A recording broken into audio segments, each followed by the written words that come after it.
The Art of Money Getting, or The Golden Rules for Making Money, by P.T. Barnum. Narrated by Kevin McCulley.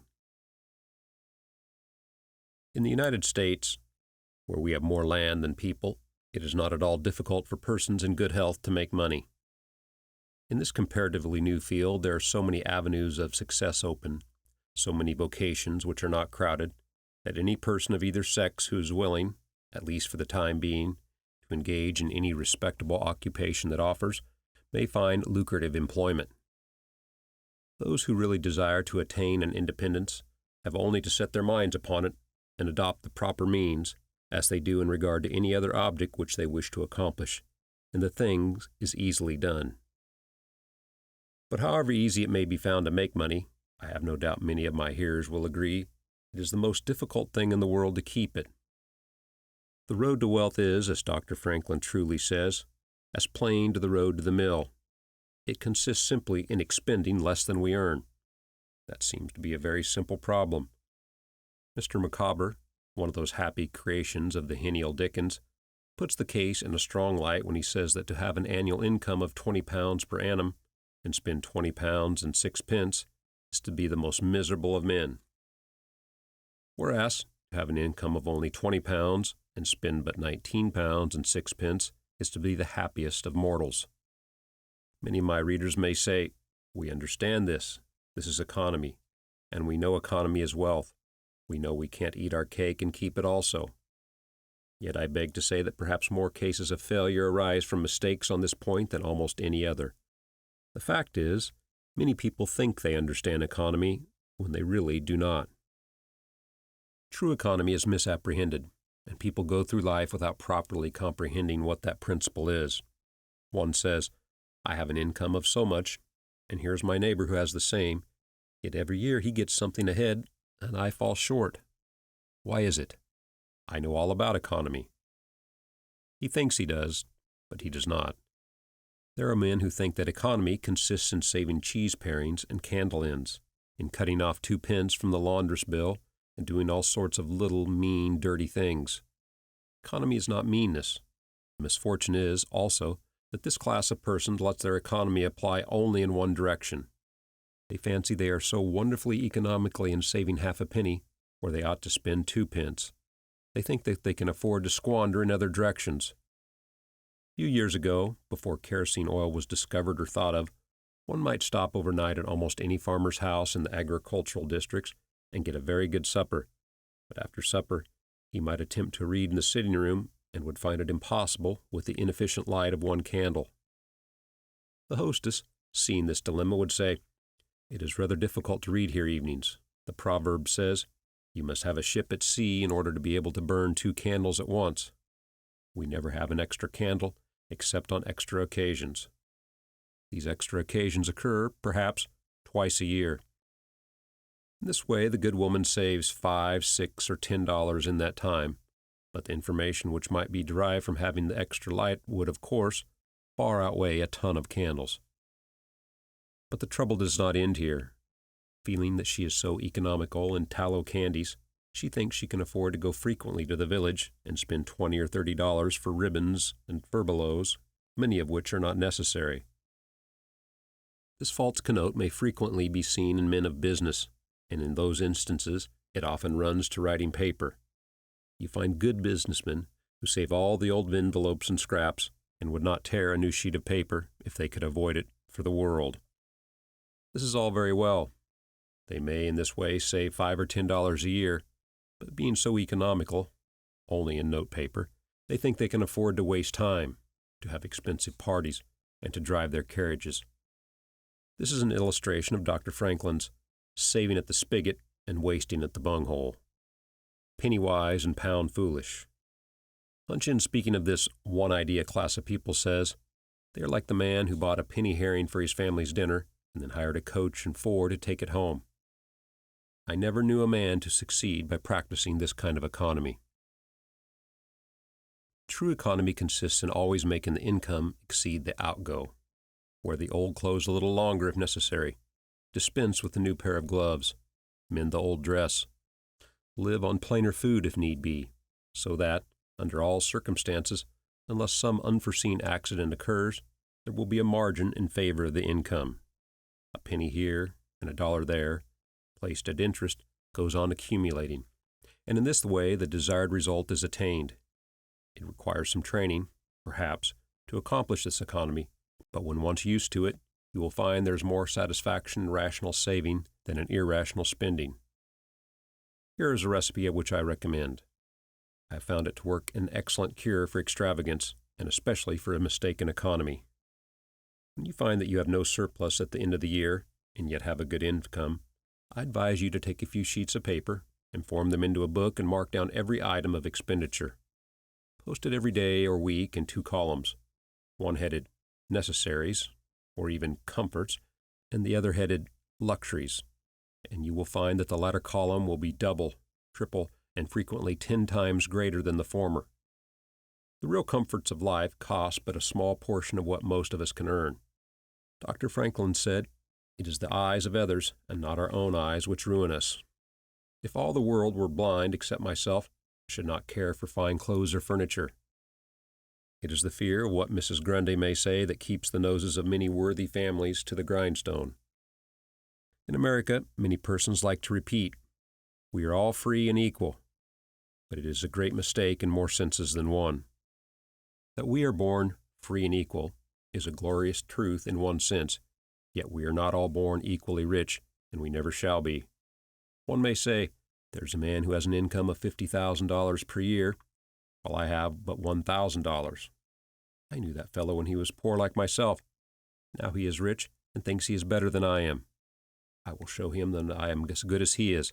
I will go and buy a horse and a buggy. No, I cannot do that, but I will go and hire one and ride this afternoon on the same road that he does, and thus prove to him that I am as good as he is." My friend, you need not take that trouble. You can easily prove that you are as good as he is. You have only to behave as well as he does. But you cannot make anybody believe that you are as rich as he is. Besides, if you put on one of these airs, waste your time and spend your money, your poor wife will be obliged to scrub her fingers off at home and buy her tea 2 ounces at a time, and everything else in proportion, in order that you may keep up appearances, and, after all, deceive nobody.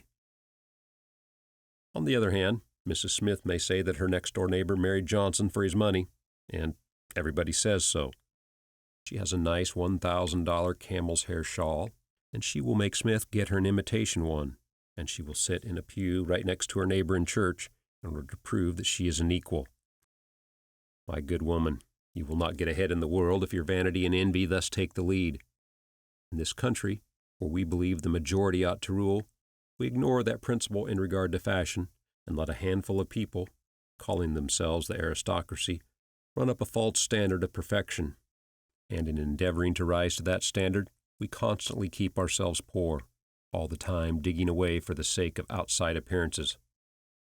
How much wiser to be a law unto ourselves and say, "We will regulate our outgo by our income, and lay up something for a rainy day."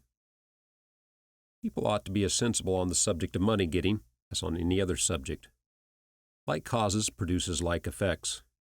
You cannot accumulate a fortune by taking the road that leads to poverty.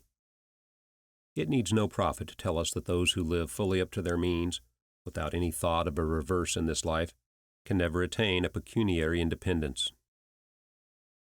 Men and women accustomed to gratify every whim and caprice will find it hard, at first, to cut down their various unnecessary expenses, and will feel a great self-denial to live in a smaller house than they have been accustomed to, with less expensive furniture, less company, less costly clothing, fewer servants, a less number of balls, parties, theater goings, carriage ridings, pleasure excursions, cigar smokings, liquor drinkings, and other extravagances.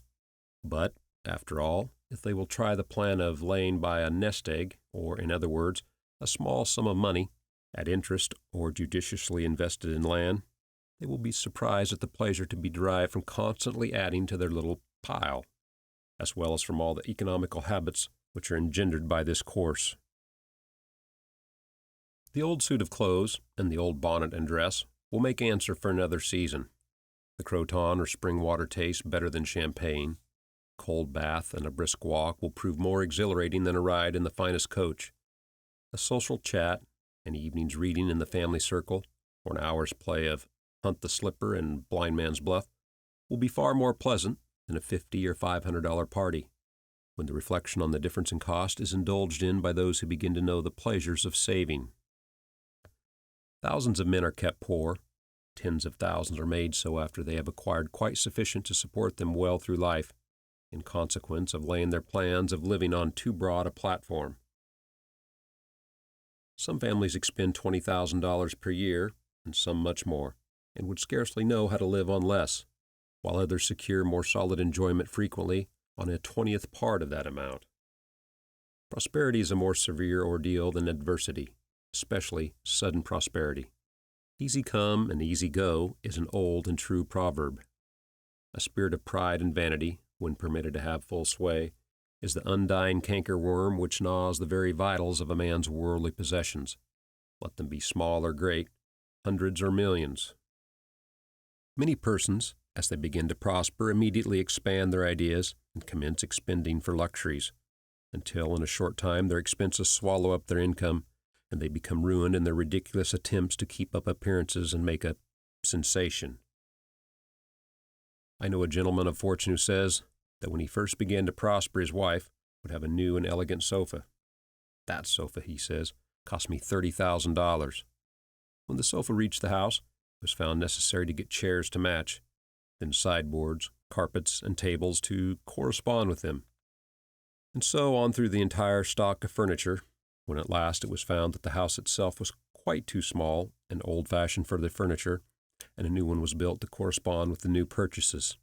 Thus, added my friend, summing up an outlay of $30,000, caused by that single sofa, and saddling on me in the shape of servants, equipage, and the necessary expense attendant upon keeping up a fine establishment, a yearly outlay of $11,000, and a tight pinch at that, whereas 10 years ago we lived with much more real comfort, because with much less care, on as many hundreds. The truth is, he continued, that sofa would have brought me to inevitable bankruptcy had not a most unexampled title to prosperity kept me above it, and I had not checked the natural desire to cut a dash. The foundation of success in life is good health. That is the substratum fortune. It is also the basis of happiness. A person cannot accumulate a fortune very well when he is sick. He has no ambition, no incentive, no force. Of course, there are those who have bad health and cannot help it. You cannot expect that such persons can accumulate wealth, but there are a great many in poor health who need not be so. If, then, sound health is the foundation of success and happiness in life, how important is it that we should study the laws of health, which is but another expression for the laws of nature? The nearer we keep to the laws of nature, the nearer we are to good health. And yet how many persons there are who pay no attention to natural laws, but absolutely transgress them, even against their own natural inclination. We ought to know that the sin of ignorance is never winked at in regard to the violation of nature's laws. Their infraction always brings the penalty. A child may thrust its finger into the flames without knowing it will burn, and so suffers. Repentance, even, will not stop the smart. Many of our ancestors knew very little about the principle of inhalation. They did not know much about oxygen. Whatever other gin they might have been acquainted with, and consequently, they built their houses with little 7 by 9 feet bedrooms, and these good old pious Puritans would lock themselves up in one of these cells, say their prayers, and go to bed. In the morning, they would devoutly return thanks for the preservation of their lives during the night, and nobody had better reason to be thankful. Probably some big crack in the window or in the door let in a little fresh air and thus saved them. Many persons knowingly violate the laws of nature against their better impulses for the sake of fashion. For instance, there is one thing that nothing living except a vile worm ever naturally loved, and that is tobacco. Yet how many persons there are who deliberately train an unnatural appetite and overcome this implanted aversion for tobacco to such a degree that they get to love it. They have got hold of a poisonous, filthy weed, or rather, that takes a hold of them. Here are married men who run about spitting tobacco juice on the carpet and floors, and sometimes even upon their wives besides. They do not kick their wives out the doors like drunken men, but their wives, I have no doubt, often wish they were outside of the house. Another perilous feature is that this artificial appetite, like jealousy, grows by what it feeds on. When you love that which is natural, a stronger appetite is created for the hurtful thing than the natural desire for what is harmless. There's an old proverb which says that habit is second nature, but an artificial habit is stronger than nature. Take, for instance, an old tobacco chewer. His love for the quid is stronger than his love for any particular kind of food. He can give up roast beef easier than give up the weed. Young lads regret that they are not men. They would like to go to bed boys and wake up men, and to accomplish this they copy the bad habits of their seniors. Little Tommy and Johnny see their fathers or uncles smoke a pipe, and they say, "I could only do that. I would be a man too. Uncle John has gone out and left his pipe of tobacco. Let's try it." They take a match and light it up, and then puff away. "We will learn to smoke. Do you like it, Johnny?" That lad dolefully replies, "Not very much. It tastes bitter." By and by he grows pale, but he persists and soon offers a sacrifice on the altar of fashion. But the boys stick to it and persevere until at last they conquer their natural appetites and become the victims of acquired tastes. I speak by the book, for I have noticed its effect on myself, having gone so far as to smoke 10 or 15 cigars a day. Although I have not used the weed during the last 14 years, and never shall again. The more a man smokes, the more he craves smoking. The last cigar smoked simply excites the desire for another, and so on incessantly. Take the tobacco chewer. In the morning, when he gets up, he puts a quid in his mouth and keeps it there all day, never taking it out except to exchange it for a fresh one, or when he is going to eat. Oh, yes, at intervals during the day and evening, many a chewer takes out the quid and holds it in his hand long enough to take a drink, then pop it goes back again. This simply proves that the appetite for rum is even stronger than that for tobacco. When the tobacco chewer goes to your country seat and you show him your grapery and fruit house and the beauties of your garden, when you offer him some fresh, ripe fruit and say, "My friend, I've got here the most delicious apples and pears and peaches and apricots. I've imported them from Spain, France, and Italy. Just see those luscious grapes. There's nothing more delicious nor more healthy than ripe fruit. So help yourself. I want to see you delight yourself with these things." He will roll the dear quid under his tongue and answer, "No, I thank you. I've got tobacco in my mouth." His palate has become narcoticized by the noxious weed. He has lost, in a great measure, the delicate and enviable taste for fruits. This shows what expensive, useless, and injurious habits men will get into. I speak from experience. I've smoked until I trembled like an aspen leaf. The blood rushed to my head, and I had a palpitation of the heart which I thought was heart disease, till I was almost killed with fright. When I consulted my physician, he said, "Break off tobacco using." I was not only injuring my health and spending a great deal of money, but I was setting a bad example. I obeyed his counsel. No young man in the world ever looked so beautiful, as he thought he did, behind a 15-cent cigar or a meerschaum. These remarks apply with tenfold force to the use of intoxicating drinks. To make money requires a clear brain. A man has got to see that 2 and 2 make 4. He must lay all his plans with reflection and forethought, and closely examine all the details and the ins and outs of business. As no man can succeed in business unless he has a brain to enable him to lay his plans, and reason to guide him in their execution, so, no matter how bountifully a man may be blessed with intelligence, if the brain is muddled, and his judgment warped by intoxicating drinks, it is impossible for him to carry on business successfully. How many good opportunities have passed, never to return, while a man was sipping a social glass with his friend? How many foolish bargains have been made under the influence of the nervine, which temporarily makes its victim think he is rich?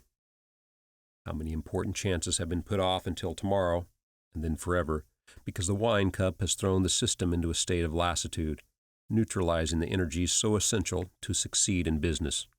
Verily, wine is a mocker.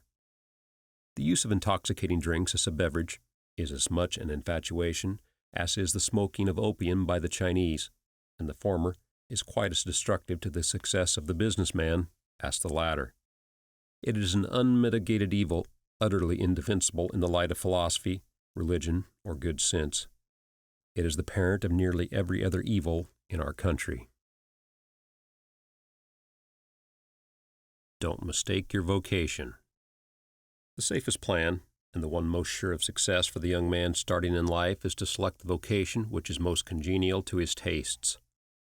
Parents and guardians are often quite too negligent in regard to this. It is very common for a father to say, for example, "I have 5 boys. I will make Bill a clergyman, John a lawyer, Tom a doctor, and Dick a farmer." He then goes into town and looks about to see what he will do with Sammy. He returns home and says, "Sammy, I see watchmaking is a nice, genteel business. I think I will make you a goldsmith." He does this, regardless of Sam's natural inclinations or genius. We are all, no doubt, born for a wise purpose. There is as much diversity in our brains as in our countenances. Some are born natural mechanics, while some have great aversion to machinery. Let a dozen boys of 10 years get together, and you will soon observe 2 or 3 are whittling out some ingenious device, working with locks or complicated machinery. When they were but 5 years old, their father could find no toy to please them like a puzzle. They are natural mechanics, but the other 8 or 9 boys have different aptitudes. I belong to the latter class. I've never had the slightest love for mechanism. On the contrary, I have a sort of abhorrence for complicated machinery. I've never had ingenuity enough to whittle a cider tap so it would not leak. I could never make a pen that I could write with, or understand the principle of a steam engine. If a man was to take such a boy as I was, and attempt to make a watchmaker of him, the boy might, after an apprenticeship of 5 or 7 years, be able to take apart and put together a watch. But all through life, he would be working uphill and seizing every excuse for leaving his work and idling away his time. Watchmaking is repulsive to him. Unless a man enters upon the vocation intended for him by nature and best suited to his peculiar genius, he cannot succeed. I am glad to believe that the majority of persons do find their right vocation. Yet we see many who have mistaken their calling, from the blacksmith up or down to the clergyman. You will see, for instance, that extraordinary linguist, the learned blacksmith, who ought to have been a teacher of languages, and you have seen lawyers, doctors, and clergymen who were better fitted by nature for the anvil or the lapstone. Select the right location. After securing the right vocation, you must be careful to select the proper location. You might have been cut out for a hotel keeper, and they say it requires a genius to know how to keep a hotel. You might conduct a hotel like clockwork and provide satisfactorily for 500 guests every day. Yet, if you should locate your house in a small village where there is no railroad communication or public travel, the location would be your ruin. It is equally important that you do not commence business where there are already enough to meet all demands in the same occupation. I remember a case which illustrates this point. When I was in London in 1858, I was passing down Holborn with an English friend and came to the penny shows. They had immense cartoons outside, portraying the wonderful curiosities to be seen, all for a penny. Being a little in the show line myself, I said, "Let us go in there." We soon found ourselves in the presence of the illustrious showman, and he proved to be the sharpest man in that line I had ever met. He told us some extraordinary stories in reference to his bearded ladies, his albinos, and his armadillos, which we could hardly believe, but thought it better to believe in than look after the proof. He finally begged to call our attention to some wax statuary, and showed us a lot of the dirtiest and filthiest wax figures imaginable. They looked as if they had not seen water since the deluge. "What is there so wonderful about their statuary?" I asked. "I beg you not to speak so satirically," he replied. "Sir, these are not Madame Tussaud's wax figures, all covered with gilt and tinsel and imitation diamonds, and copied from engravings and photographs. Mine, sir, were taken from life. Whenever you look upon one of these figures, you may consider that you are looking upon the living individual." Glancing casually at them, I saw one labeled Henry VIII, and feeling a little curious upon seeing that it looked like Calvin Edson, the living skeleton, I said, "You call that Henry VIII?" He replied, "Certainly, sir. It was taken from life at Hampton Court, by special order of His Majesty, on such a day." He would have given the hour of the day if I had resisted. I said, "Everybody knows that Henry VIII was a great stout old king, and that figure is lean and lank. What do you say about that?" "Why," he replied, "you would be lean and lank yourself if you sat there as long as he has." There was no resisting such arguments. I said to my English friend, "Let us get out. Do not tell him who I am." I showed the white feather. He beats me. He followed us to the door, and seeing the rabble in the street, he called out, "Ladies and gentlemen, I beg to draw your attention to the respectable character of my visitors," pointing to us as we walked away.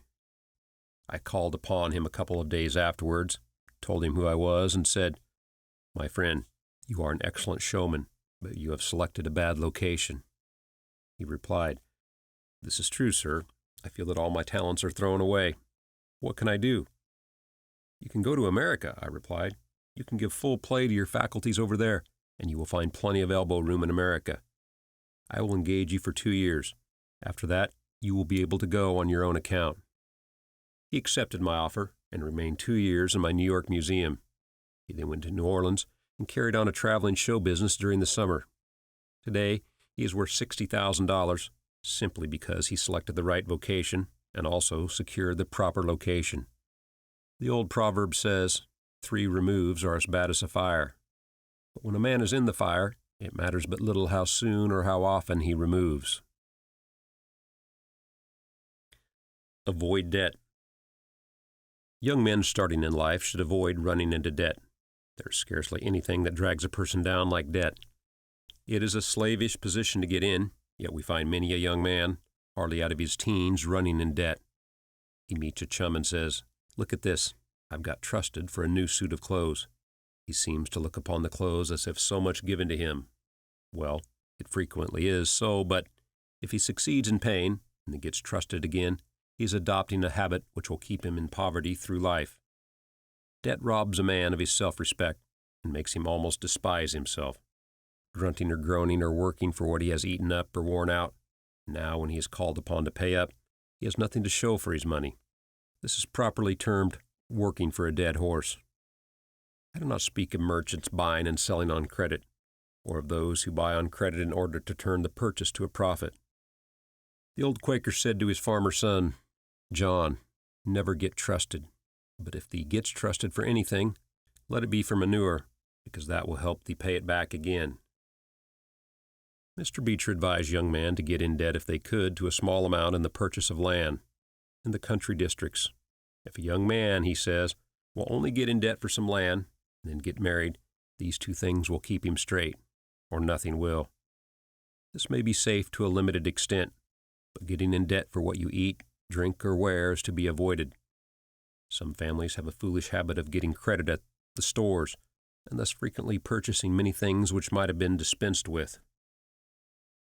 It is all very well to say, "I've got trusted for 60 days, and if I don't have the money, the creditor will think nothing about it."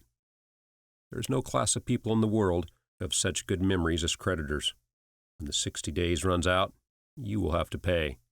If you do not pay, you will break your promise and probably resort to a falsehood.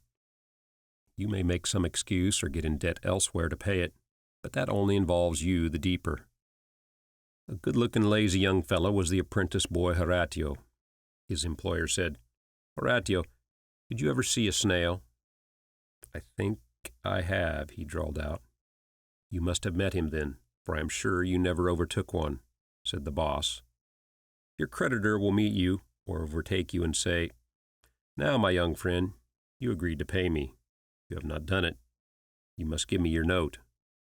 You give the note on interest, and it commences working against you. It's a dead horse. The creditor goes to bed at night, and he wakes up in the morning better off than when he retired to bed, because his interest has increased during the night, but you grew poorer while you were sleeping, for the interest is accumulating against you. Money is, in some respects, like fire. It is a very excellent servant, but a terrible master. When you have it mastering you, when interest is constantly piling up against you, it will keep you down in the worst kind of slavery. But let money work for you, and you have the most devoted servant in the world. It is no eye servant.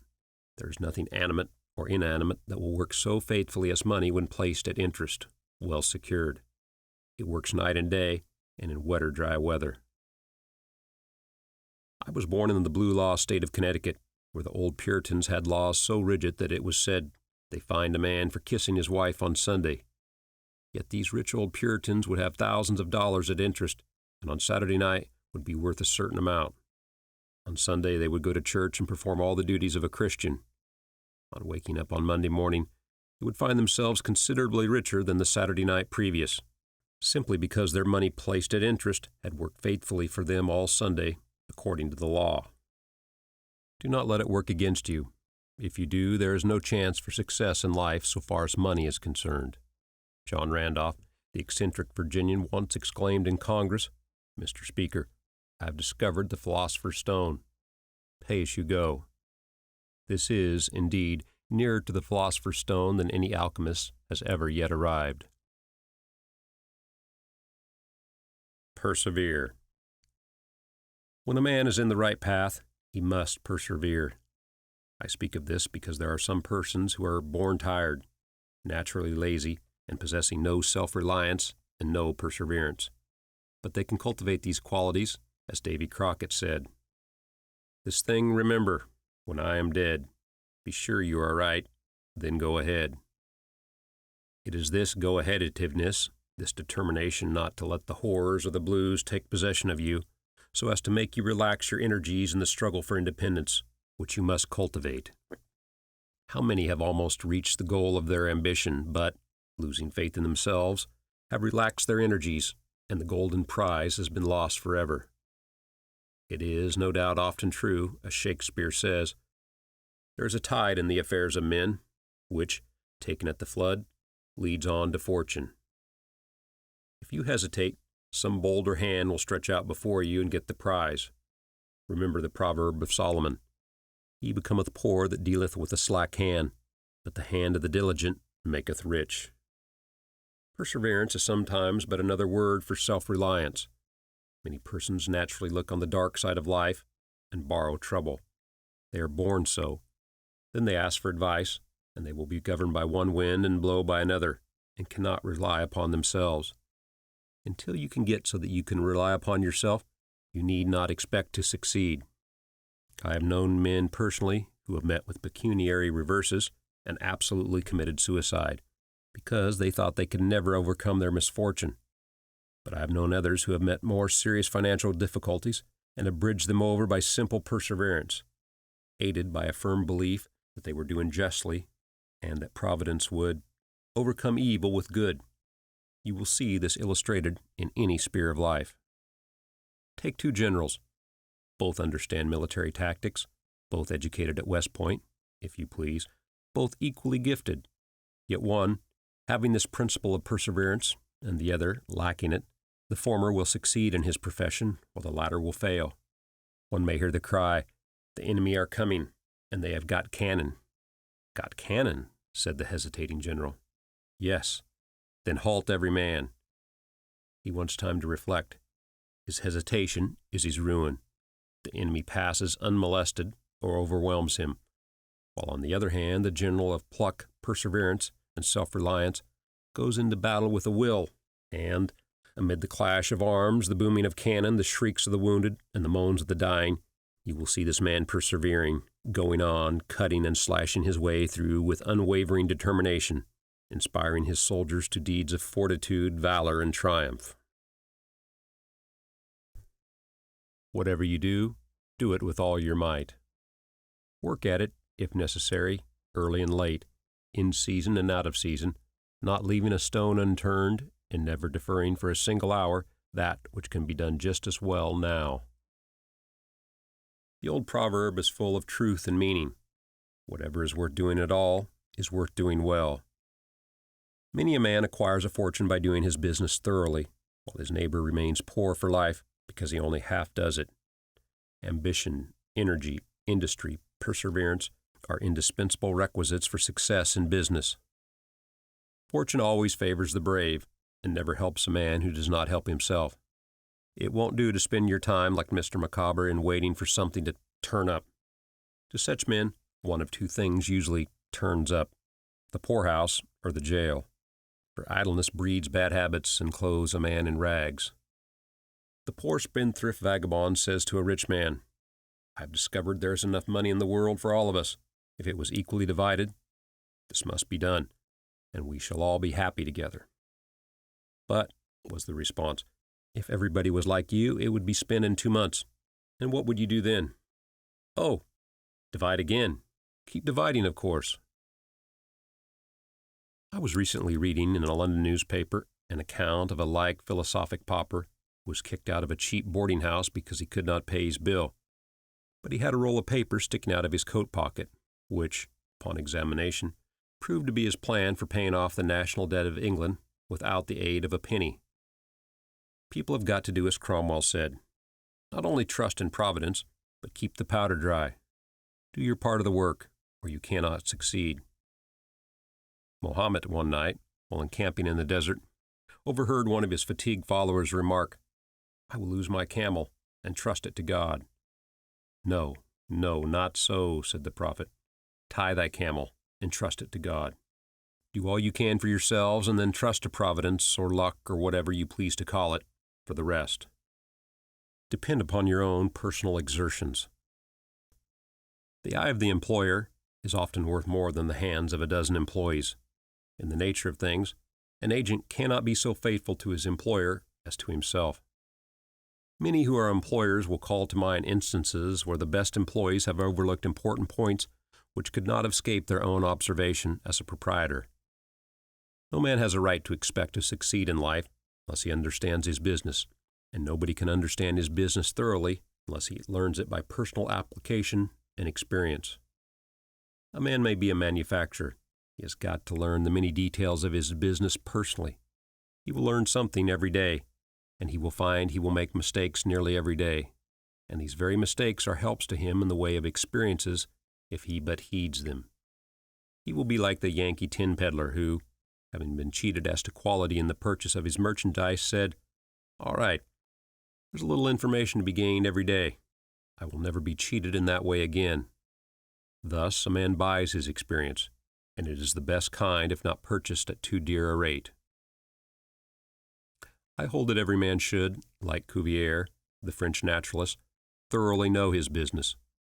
So proficient was he in the study of natural history that you might bring to him the bone, or even the section of a bone of an animal which he had never seen described, and, reasoning from analogy, he would be able to draw a picture of the object from which the bone had been taken. On one occasion, his students attempted to deceive him. They rolled one of their number in a cowskin and put him under the professor's table as a new specimen. When the philosopher came into the room, some of the students asked him what animal it was. Suddenly the animal said, "I am the devil, and I'm going to eat you." It was but natural that Cuvier should desire to classify this creature, and examining it intently said, "Divided hoof, graminivorous, it cannot be done." He knew that an animal with a split hoof must live upon grass and grain, or other kind of vegetation, and would not be inclined to eat flesh, dead or alive, and so he considered himself perfectly safe. The possession of a perfect knowledge of your business is an absolute necessity in order to ensure success. Among the maxims of the elder Rothschild was one, all apparent paradox: be cautious and bold. This seems to be a contradiction in terms, but it is not, and there is great wisdom in the maxim. It is, in fact, a condensed statement of what I have already said. It is to say, you must exercise your caution in laying your plans, but be bold in carrying them out. A man who is all caution will never dare take hold and be successful, and a man who is all boldness is merely reckless and must eventually fail. A man may go on 'change and make $50,000 or $100,000 in speculating in stocks at a single operation. But if he has simple boldness without caution, it is mere chance, and what he gains today, he will lose tomorrow. You must have both the caution and the boldness to ensure success. The Rothschilds have another maxim: never have anything to do with an unlucky man or place. That is to say, never have anything to do with a man or place which never succeeds, because, although a man may appear to be honest and intelligent, yet if he tries this or that thing and always fails, it is on account of some fault or infirmity that you may not be able to discover, but nevertheless which must exist. There is no such thing in the world as luck. There never was a man who could get out in the morning and find a purse full of gold in the street today, and another tomorrow, and so on, day after day. He may do so once in his life, but so far as mere luck is concerned, he is as liable to lose it as to find it. Like causes produce like effects. If a man adopts the proper methods to be successful, luck will not prevent him. If he does not succeed, there are reasons for it, although perhaps he may not have been able to see them. Use the best tools. Men in engaging employees should be careful to get the best. Understand, you cannot have too good of tools to work with, and there is no tool you should be so particular about as living tools. If you get a good one, it is better to keep him than keep changing. He learns something every day, and you are benefited by the experience he acquires. He is worth more to you this year than last, and he is the last man to part with, provided his habits are good, and he continues faithful. If, as he gets more valuable, he demands an exorbitant increase in salary, on the supposition that you can't do without him, let him go. Whenever I have such an employee, I always discharge him. First, to convince him that his place may be supplied, and second, because he is good for nothing if he thinks he is invaluable and cannot be spared. But I would keep him, if possible, in order to profit from the result of his experience. An important element in an employee is the brain. You can see bills up, hands wanted. But hands are not worth a great deal without heads. Mr. Beecher illustrates this in this wise. An employee offers his services by saving. I have a pair of hands, and one of my fingers thinks. That is very good, says the employer. Another man comes along and says, he has 2 fingers that think. Ah, that is better. But a third calls in and says that all his fingers and thumbs think. That is better still. Finally, another steps in and says, I have a brain that thinks. I think all over. I am thinking as well as a working man. You are the man I want, says the delighted employer. Those men who have brains and experience are therefore the most valuable and not to be readily parted with. It is better for them, as well as yourself, to keep them at reasonable advances in their salaries from time to time. Don't get above your business. Young men, after they get through their business training or apprenticeship, instead of pursuing their avocation and rising in their business, will often lie about doing nothing. They say, I have learned my business, but I'm not going to be a hireling. What is the object of learning my trade or profession unless I establish myself? Have you capital to start with? No, but I'm going to have it. How are you going to get it? I will tell you confidentially. I have a wealthy old aunt, and she will die pretty soon. But if she doesn't, I expect to find some rich old man who will lend me a few thousand to give me a start. If I only get the money to start with, I will do well. There is no greater mistake than when a young man believes he will succeed with borrowed money. Why? Because every man's experience coincides with what Mr. Astor, who said, it was more difficult for him to accumulate his first $1,000 than all the succeeding millions that made up his colossal fortune. Money is good for nothing unless you know the value of it by experience. Give a boy $20,000 and put him in business, and the chances are that he will lose every dollar of it before he is a year older. Like buying a ticket in the lottery and drawing a prize. It is easy come, easy go. He does not know the value of it. Nothing is worth anything unless it costs effort. Without self-denial and economy, patience and perseverance, and commencing with capital which you have earned, you are not sure to succeed in accumulating. Young men, instead of waiting for dead man's shoes, should be up and doing, for there is no class of persons who are so unaccommodating in regard to dying as these rich old people, and it is fortunate for their expectant heirs that it is so. 9 out of 10 of the rich men of our country today started out in life as poor boys, with determined wills, industry, perseverance, economy, and good habits. They went on gradually, made their own money, and saved it. And this is the best way to acquire a fortune. Stephen Girard started life as a poor cabin boy and died worth $9 million. A.T. Stewart was a poor Irish boy, and he paid taxes on $1.5 million of income per year. John Jacob Astor was a poor farmer boy and died worth 20 millions. Cornelius Vanderbilt began life rowing a boat from Staten Island to New York. He presented our government with a steamship worth $1 million and died worth $50 million. There's no royal road to learning, says the proverb, and I may say it is equally true. There's no royal road to wealth. But I think there's a royal road to both. The road to learning is a royal one. The road that enables the student to expand his intellect and add every day to his stock of knowledge until, in the pleasant process of intellectual growth, he is able to solve the most profound problems, to count the stars, to analyze every atom of the globe, and to measure the firmament. This is a regal highway, and it is the only road worth traveling. So in regard to wealth, go on in confidence. Study the rules, and above all things study human nature, for the proper study of mankind is man. And you will find that while expanding the intellect and the muscles, your enlarged experience will enable you every day to accumulate more and more principle, which will increase itself by interest and otherwise, until you arrive at a state of independence.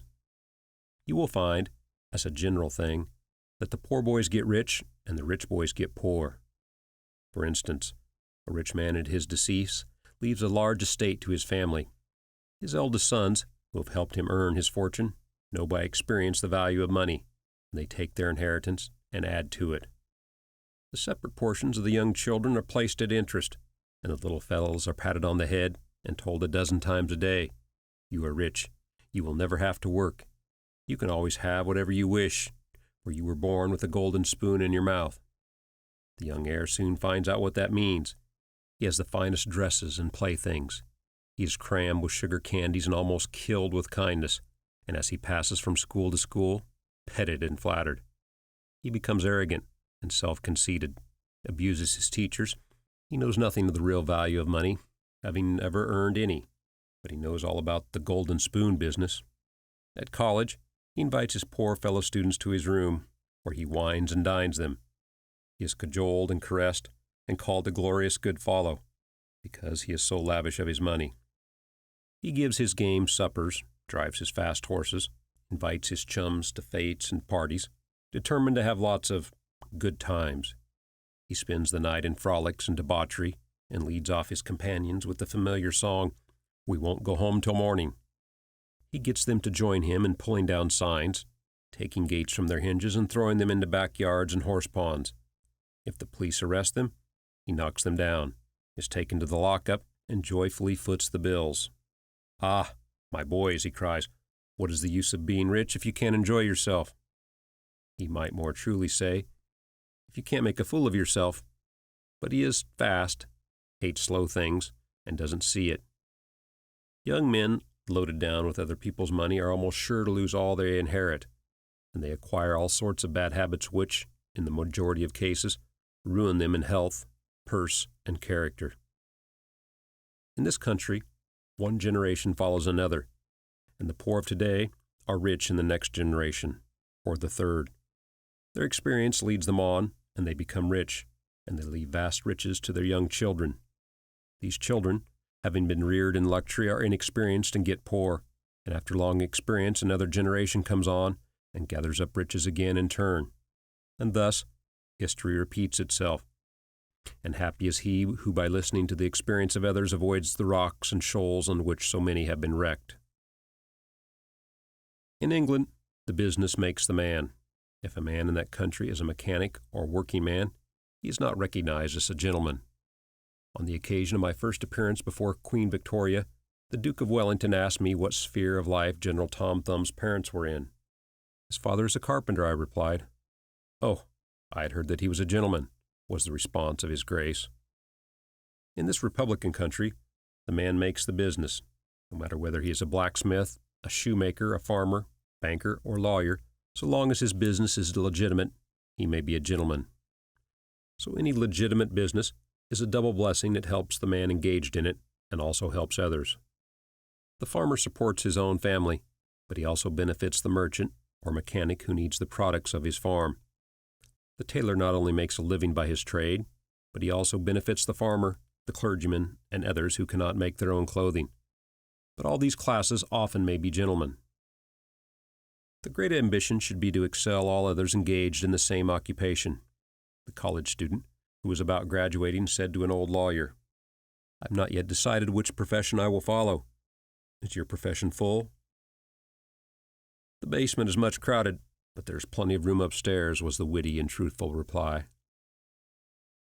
No profession, trade, or calling is overcrowded in the upper story. Wherever you find the most honest and intelligent merchant or banker, or the best lawyer, the best doctor, the best clergyman, the best shoemaker, carpenter, or anything else, that man is most sought for and has always enough to do. As a nation, Americans are too superficial. They are striving to get rich quickly and do not generally do their business as substantially and thoroughly as they should. But whoever excels all other in his own line, if his habits are good and his integrity undoubted, cannot fail to secure abundant patronage and the wealth that naturally follows. Let your motto then always be Excelsior, for by living up to it there is no such word as fail. Learn something useful. Every man should make his son or daughter learn some useful trade or profession, so that in these days of changing fortunes, of being rich today and poor tomorrow, they may have something tangible to fall back upon. This provision might save many persons from misery, who by some unexpected turn of fortune have lost all their means. Let hope predominate, but be not too visionary. Many persons are always kept poor because they are too visionary. Every project looks to them like certain success, and therefore they keep changing from one business to another, always in hot water, always under the harrow. The plan of counting chickens before they are hatched is an error of ancient date, but it does not seem to improve by age. Do not scatter your powers. Engage in one kind of business only. Stick to it faithfully until you succeed, or until your experience shows that you should abandon it. A constant hammering on one nail will generally drive it home at last, so that it can be clinched. When a man's undivided attention is centered on one object, his mind will constantly be suggesting improvements of value, which would escape him if his brain was occupied by a dozen different subjects at once. Many a fortune has slipped through a man's fingers because he was engaged in too many occupations at a time. There's good sense in the old caution against having too many irons in the fire at once. Be systemic. Men should be systemic in their business. A person who does business by rule, having a time and place for everything, doing his work promptly, will accomplish twice as much and with half the trouble of him who does it carelessly and slipshod. By introducing system into all your transactions, doing one thing at a time, always meeting appointments with punctuality, you find leisure for pastime and recreation. Whereas the man who only half does one thing and then turns to something else, half does that, will have his business at loose ends and will never know when his day's work is done, for it will never be done. Of course, there is a limit to all these rules. We must try to preserve the happy medium, for there is such a thing as being too systemic. There are men and women, for instance, who put away things so carefully that they can never find them again. It is too much like the red tape formality at Washington or Mr. Dickens's circumlocution office, all theory and no result. When the Astor House was first started in New York City, it was undoubtedly the best hotel in the country. The proprietors had learned a good deal in Europe regarding hotels, and the landlords were proud of the rigid system which pervaded every department of their great establishment.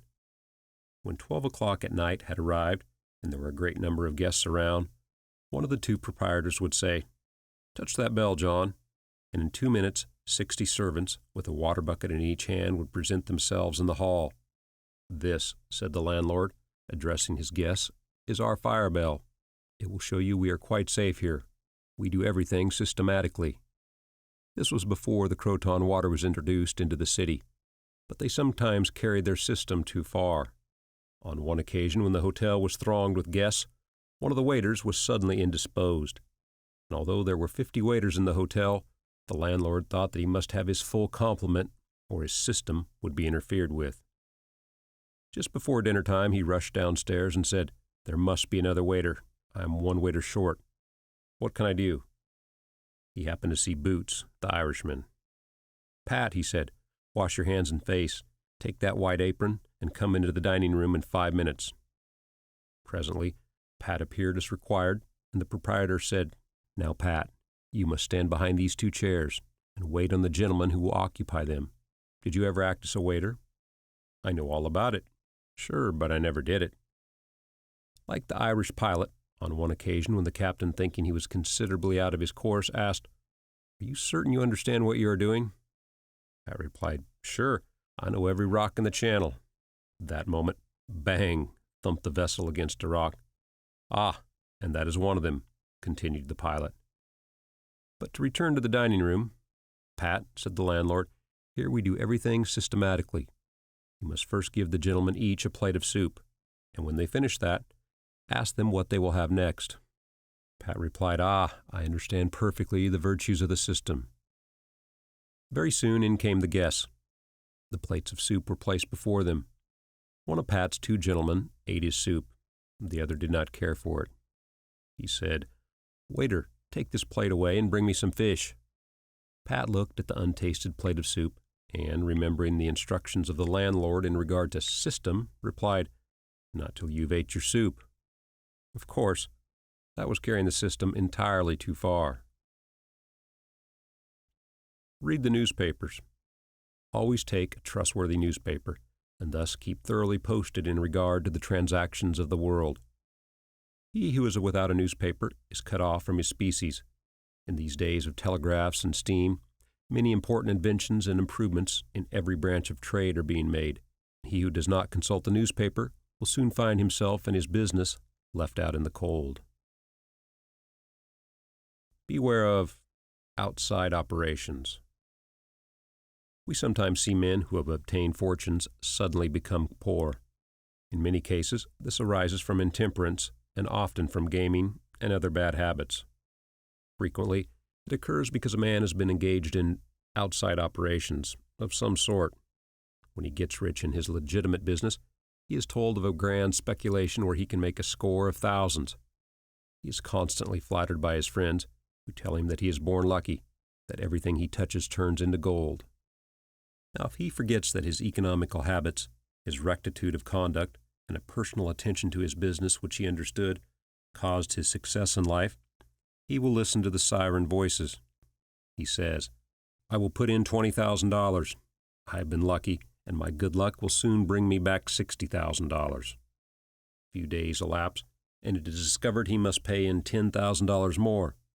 Soon after he is told, "It is all right." But certain matters not foreseen require an advance of $20,000 more, which will bring him a rich harvest. But before the time comes around to realize, the bubble bursts.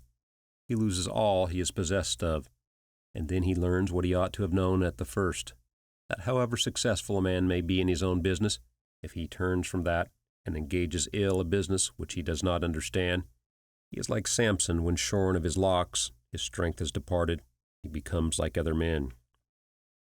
If a man has plenty of money, he ought to invest something in everything that appears to promise success, and that will probably benefit mankind.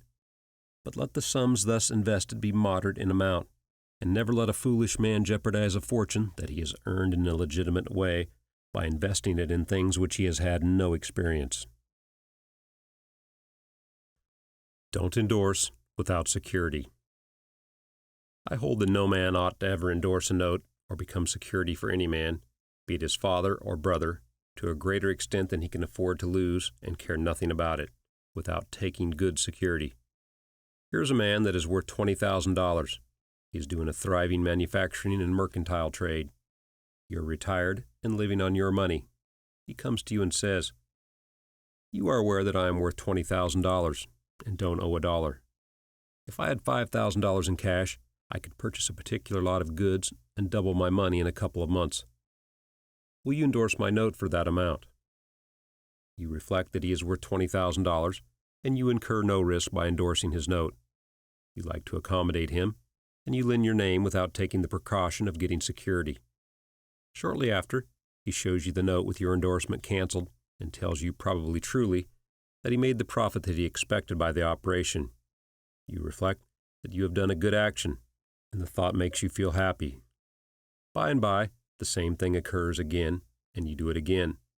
You have already fixed the impression in your mind that it is perfectly safe to endorse his notes without security. But the trouble is, this man is getting money too easily. He has only to take your note to the bank, get it discounted, and take the cash. He gets money for the time being without effort, without inconvenience to himself. Now mark the result. He sees a chance for speculation outside of his business. Temporary investment of only $10,000 is required. It is sure to come back before a note at the bank would be due. He places a note for that amount before you. You sign it almost mechanically, being firmly convinced that your friend is responsible and trustworthy. You endorse his notes as a matter of course. Unfortunately, the speculation does not come to a head quite so soon as was expected, and another $10,000 note must be discounted to take up the last one when due. Before this note matures, the speculation is proved an utter failure, and all the money is lost. Does the loser tell his friend, the endorser, that he has lost half of his fortune? Not at all. He don't even mention that he has speculated at all. But he has got excited. The spirit of speculation has seized him, and he sees others making large sums in this way. We seldom hear the losers.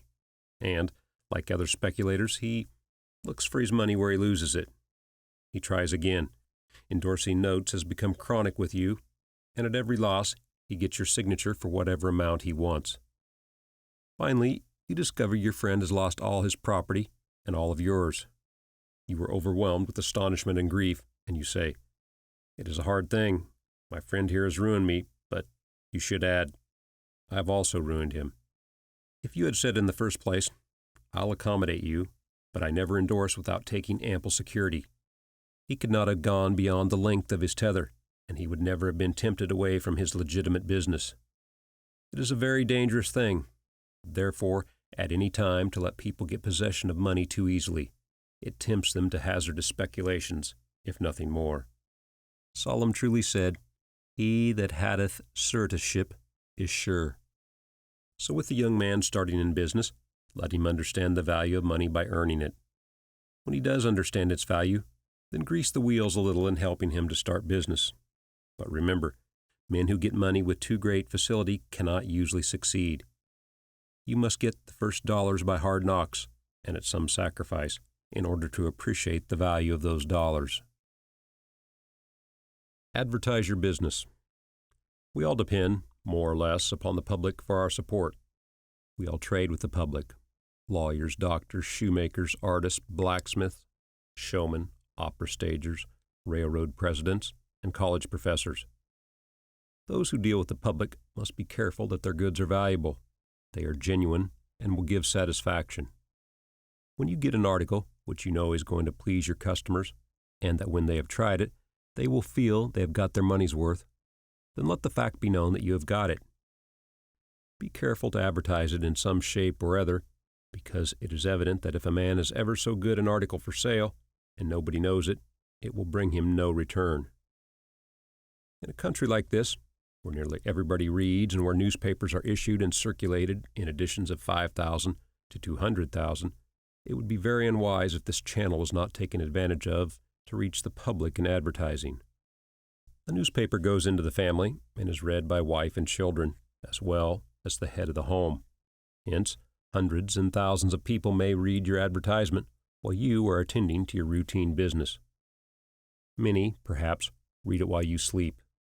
The whole philosophy of life is, first sow, then reap. That is the way the farmer does. He plants his potatoes and corn and sows his grain, and then goes about everything else, and the time comes when he reaps. But he never reaps first and sows afterwards. This principle applies to all kinds of business, and to nothing more eminently than to advertising. If a man has a genuine article, there is no way in which he can reap more advantageously than by sowing to the public in this way. He must, of course, have a really good article, and one which will please his customers. Anything spurious will not succeed permanently because the public is wiser than many imagine. Men and women are selfish, and we all prefer purchasing where we can get the most for our money, and we try to find out where we can most surely do so.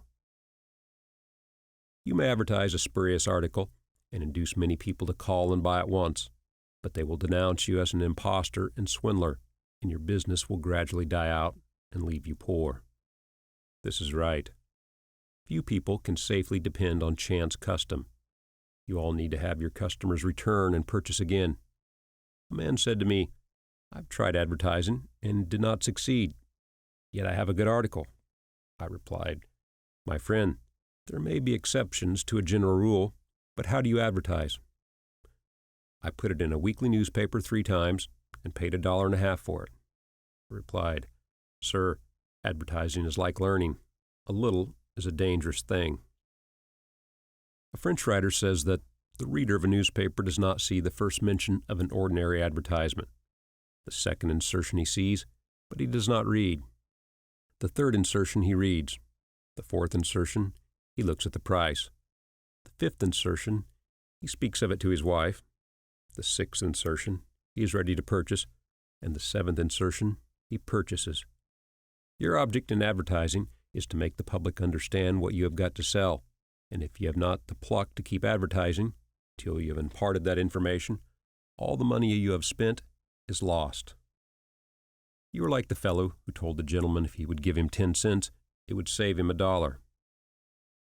How can I help you so much with so small a sum? Asked the gentleman in surprise. Well, I started out this morning, hiccuped the fellow, with the full determination to get drunk, and I've spent my only $1 to accomplish the object, and it has not quite done it. 10 cents worth more of whiskey would just do it, and in this manner I should save the $1 already expended. So a man who advertises at all must keep it up until the public know who and what he is, and what his business is, or else the money invested in advertising is lost. Some men have a peculiar genius for writing a striking advertisement, one that will arrest the attention of the reader at first sight. This fact, of course, gives the advertiser a great advantage. Sometimes a man can make himself popular by a unique sign or a curious display in his window. Recently, I observed a swing extending over the sidewalk in front of a store, on which the inscription in plain letters, "Don't read the other side." Of course I did, and so did everybody else, and I learned that the man had made all independence by first attracting the public to his business in that way, and then using his customers well afterwards. Genin, the hatter, bought the first Jenny Lind ticket at auction for $225 because he knew it would be a good advertisement for him. Who was the bidder? Said the auctioneer as he knocked down that ticket at Castle Garden. Genin the hatter, was the response. Here were thousands of people from Fifth Avenue and from distant cities and the highest stations in life. Who is Genin the hatter? They exclaimed. They had never heard of him before. The next morning the newspapers and telegraph had circulated the facts from Maine to Texas, and from 5 to 10, millions of people had read that the tickets sold at auction for Jenny Lind's first concert amounted to about $20,000, and that a single ticket was sold at $225 to Genin the hatter. Men throughout the country involuntarily took off their hats to see if they had a Genin hat on their heads. At a town in Iowa, it was found that in the crowd around the post office there was one man that had a Genin hat, and he showed it in triumph, although it was worn out and not worth 2 cents. Why, one man exclaimed, you have a real Genin hat. What a lucky fellow you are. Another man said, hang on to that hat. It'll be a valuable heirloom in your family. Still another man in the crowd, who seemed to envy the possessor of this good fortune, said, come, give us all a chance. Put it up at auction. He did so, and it was sold as a keepsake for $9.50. What was the consequence to Mr. Genin? He sold 10,000 extra hats per year the first 6 years. 9/10 of the purchasers bought of him, probably out of curiosity, and many of them, finding that he gave them an equivalent for their money, became his regular customers. This novel advertisement first struck their attention, and then, as he made a good article, they came again. Now, I don't say that everybody should advertise as Mr. Genin did, but I say if a man has goods for sale, and he don't advertise them in some way, the chances are that someday the sheriff will do it for him. Nor do I say that everybody must advertise in a newspaper, or indeed use printer's ink at all. On the contrary, although that article is indispensable in the majority of cases, yet doctors and clergymen and sometimes lawyers and some others can more effectually reach the public in some other manner. But it is obvious they must be known in some way, else how could they be supported? Be polite and kind to your customers. Politeness and civility are the best capital ever invested in business. Large stores, gilt signs, flaming advertisements will all prove unavailing if you or your employees treat your patrons abruptly. The truth is, the more kind and liberal a man is, the more generous will be the patronage bestowed upon him. Like begets like. The man who gives the greatest amount of goods of a corresponding quality for the least sum, still reserving for himself a profit, will generally succeed best in the long run. This brings us to the golden rule. Do unto others as you would have others do unto you. Men who drive sharp bargains with their customers, acting as if they never expected to see them again, will not be mistaken. They will never see them again as customers. People don't like to pay and get kicked also. One of the ushers in my museum once told me he intended to whip a man who was in the lecture room as soon as he came out. What for? I inquired. Because he said I was no gentleman, replied the usher. Never mind, I replied. He pays for that, and you will not convince him you are a gentleman by whipping him. I cannot afford to lose a customer. If you whip him, he will never visit the museum again, and he will induce friends to go with him to other places of amusement instead of this. Thus, you see, I should be a serious loser. But he insulted me, muttered the usher. Exactly, I replied. And if he owned the museum, and you had paid him for the privilege of visiting it, and he had then insulted you, there might be some reason in your resenting it. But in this instance, he is the man who pays, while we receive, and you must, therefore, put up with his bad manners. My usher laughingly remarked that this was undoubtedly the true policy, but he added that he should not object to an increase of salary if he was expected to be abused in order to promote my interest. Be charitable. Of course, men should be charitable because it is a duty and a pleasure. But even as a matter of policy, if you possess no higher incentive, you will find that the liberal man will command patronage, while the sordid, uncharitable miser will be avoided. Solomon says, "There is that scattereth, and yet increaseth, and there is that withholdeth more than meet, but it tendeth to poverty." Of course, the only true charity is that which is from the heart. The best kind of charity is to help those who are willing to help themselves. Promiscuous almsgiving, without inquiring into the worthiness of the applicant, is bad in every sense. But to search out and quietly assist those who are struggling for themselves is the kind that scattereth and yet increaseth. But don't fall into the idea that some persons practice of giving a prayer instead of a potato and a benediction instead of bread to the hungry. It is easier to make Christians with full stomachs than empty. Don't blab. Some men have a foolish habit of telling their business secrets. If they make money, they like to tell their neighbors how it was done. Nothing is gained by this, and oftentimes much is lost. Say nothing about your profits, your hopes, your expectations, your intentions. And this should apply to letters as well as to conversation. Goethe makes Mephistopheles say, "Never write a letter, nor destroy one." Businessmen must write letters, but they should be careful what they put in them. If you are losing money, be specially cautious and not tell of it, or you will lose your reputation. Preserve your integrity. It is more precious than diamonds or rubies. The old miser said to his sons, "Get money. Get it honestly if you can, but get money." This advice was not only atrociously wicked, but it was the very essence of stupidity. It was as much as if to say, if you find it difficult to obtain money honestly, you can easily get it dishonestly. Get it in that way. Poor fool. Not to know that the most difficult thing in life is to make money dishonestly. Not to know that our prisons are full of men who attempted to follow this advice. Not to understand that no man can be dishonest without soon being found out, and that when his lack of principle is discovered, nearly every avenue to success is closed against him forever. The public very properly shun all whose integrity is doubted. No matter how polite and pleasant and accommodating a man may be, none of us dare to deal with him if we suspect false weights and measures. Strict honesty not only lies at the foundation of all success in life, financially, but in every other respect. Uncompromising integrity of character is invaluable. It secures to its possessor a peace and joy which cannot be attained without it, which no amount of money or houses and lands can purchase. A man who is to be strictly honest may ever be so poor, but he has the purses of all the community at his disposal, for all know that if he promises to return what he borrows, he will never disappoint them. As a mere matter of selfishness, therefore, if a man had no higher motive for being honest, all will find that the maxim of Dr. Franklin can never fail to be true, that honesty is the best policy. To get rich is not always equivalent to being successful.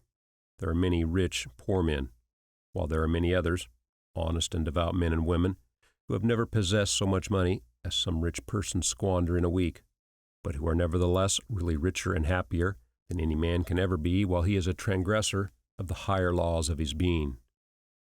The inordinate love of money, no doubt, may be and is the root of all evil, but money itself, when properly used, is not only a handy thing to have in the house, but affords the gratification of blessing our race by enabling its possessor to enlarge the scope of human happiness and human influence. The desire for wealth is nearly universal, and none can say it is not laudable, provided the possessor of it accepts its responsibilities and uses it as a friend to humanity. The history of money-getting, which is commerce, is a history of civilization, and wherever trade has flourished most, there, too, have art and science produced the noblest fruits. In fact, as a general thing, money-getters are the benefactors of our race.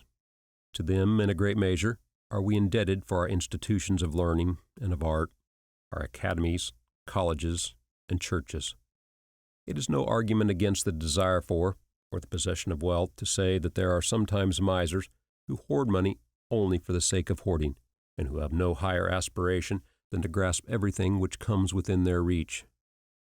As we have sometimes hypocrites in religion and demagogues in politics, so there are occasionally misers among money-getters. These, however, are only exceptions to the general rule. But when in this country we find such a nuisance and stumbling block as a miser, we remember with gratitude that in America we have no laws of primogeniture, and that in the due course of nature the time will come when the hoarded dust will be scattered for the benefit of mankind. To all men and women, therefore, do I consciously say, make money honestly and not otherwise. For Shakespeare has truly said, "He that wants money, means, and content, is without 3 good friends."